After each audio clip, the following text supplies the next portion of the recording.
Alright, so on this top plate, our needle and seat covers were over tightened and stripped out and couldn't get them undone, so I'm gonna mill this outside edge. I'm gonna use the sealing ring as my safety protection so I don't touch the actual body, but I'm just gonna come down and machine. First I'll machine a slot, see if I can punch them out and unscrew them. If not, I'll have to machine the whole rim off.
Oh, it's the washer.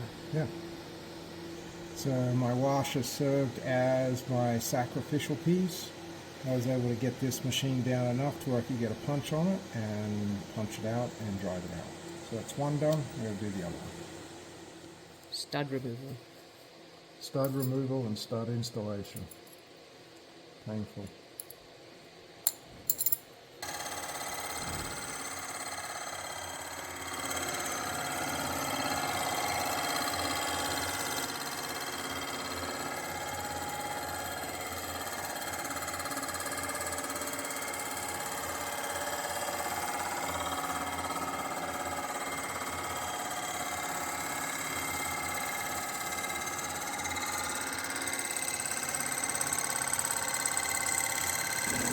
Okay, machining the bases of the Weber 40 IDTP carburetors, taking a 0.105 millimeter cup, which should clear it, gonna put in one pass.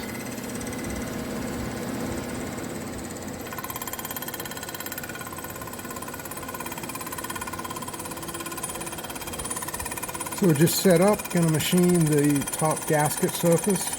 What usually happens with these is they get a bunch of real fine pitting and corrosion from the gasket. And on this one, there's even, you can see where it was machined up on the front corner. So it looks like somebody started to fly cut it and then didn't complete it or changed its height.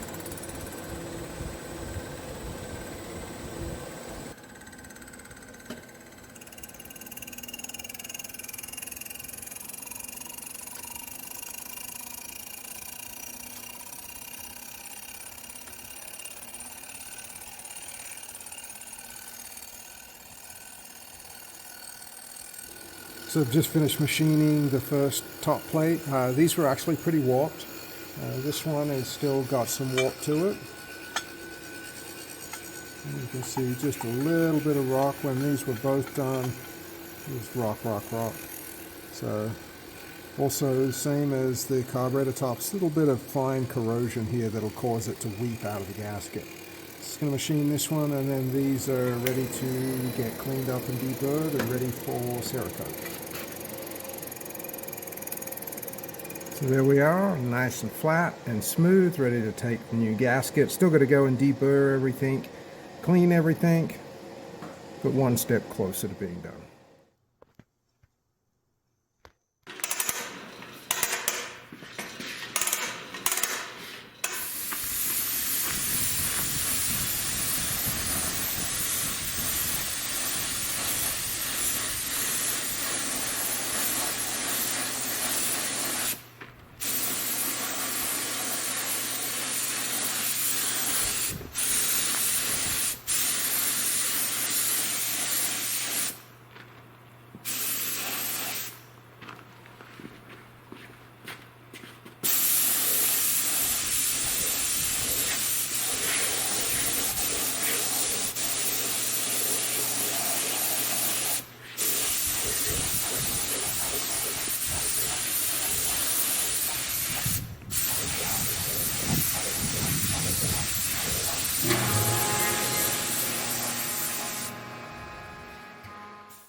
All right, so we have our Weber IDTP carburetors that have been all Cerakoted. I've put all the studs back into them. I've done my final flush on all of my passageways, which is what I like to do when I'm ready to completely reassemble. Even though passageways were cleaned in the cleaning process, plugs out, scrubbed, and back in, all of the paint and everything else adds to possibility of bits of debris, so I always flush before I start my final assembly. So we're gonna get these together pretty quickly. We have everything is cleaned out. I've already put progression port covers in, but I'll put jet package in. Throttles are one of the first things that'll go in and get sized, make sure everything's moving smoothly on a throttle plate set. Installing throttle plates is not a super fast thing. It does take some time to get them aligned correctly so everything flows the same once they go on the engine. So I just want to point out on this set of carburetors, this is kind of unique, because if we look down each one of these holes, so this one, this one, this one, and this one of the things that we notice on this set of carburetors is all 4 holes have been drilled and threaded for a main jet, even though it should only be 3 holes. This one right here is not actually in use for a main jet, but the passageway is connected. So this is the top here. Normally, when you do these carburetors, you find that this passageway on each carburetor will be left completely blank. But it looks like nobody told the plant when they were building this one, and they drilled and tapped. Luckily, they did not connect it to the bowl, because otherwise this carburetor would leak like a sieve out of here. Just something interesting about this set of carburetors. Okay, we have our throttle linkage in and set up. And I consider the accelerator pump circuit part of the throttle linkages. I have my adjustable link in just loose right now. I have my pump face, diaphragm, everything is in, throttle's moving. And I've also done the base set on my idle position, so my throttle plates are not hitting the body when I shut the throttles. These carburetors have the late model axe head design accelerator pump cam, and this causes or reduces the acceleration enrichment lag time. If you use the rounded versions right here, they'll actually have a flat spot where at slight accelerator movements. So I'm up to setting floats. What we're looking at now is everything is installed into the carburetors. I've got my floats just sitting in there. I just got to set them at my height above the gasket, measure down to my tang and adjust. Needle valves are all set in my top plates. I always vacuum test these, whether they're new or not. I don't believe it until they've passed a vacuum test. So these are all set up here right now, and we're going to move forward. Once this is done, I've just got to wire up my safety wire on my chokes and on my float fulcrums, and they'll be ready for the test engine. Setting accelerator pump volumes. I want to see on these, they're big chokes, so I'm going to be looking for right around 0.65, 0.7 cc's. 0.65 on that one.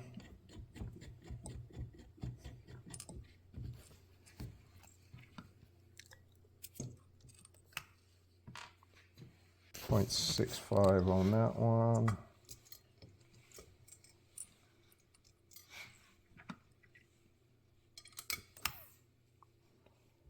0.6, so within 0.05 cc's.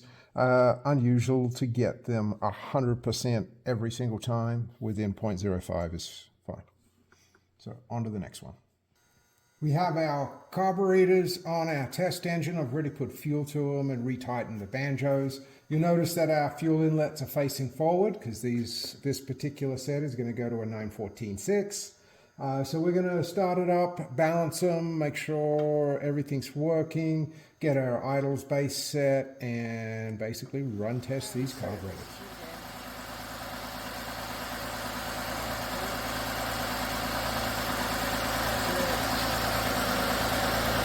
Back one's got to come up. Good.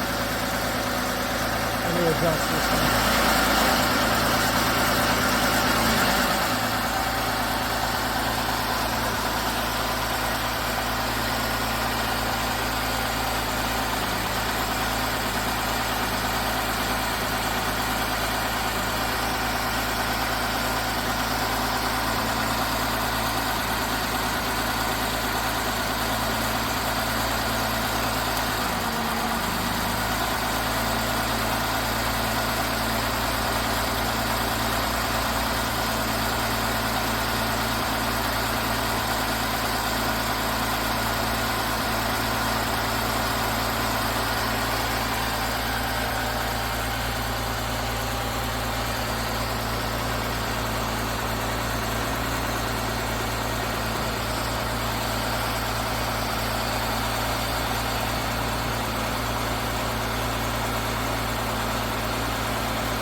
right, that wraps it up for this set. I got to retension my fuel inlets, which is normal. These like to get some fuel on the fiber gaskets to soften them up.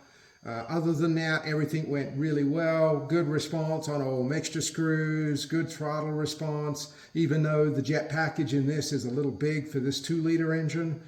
This one's destined for a 2.7 liter modified engine. So everything works really nice. These are ready to be boxed up and shipped back to their owners.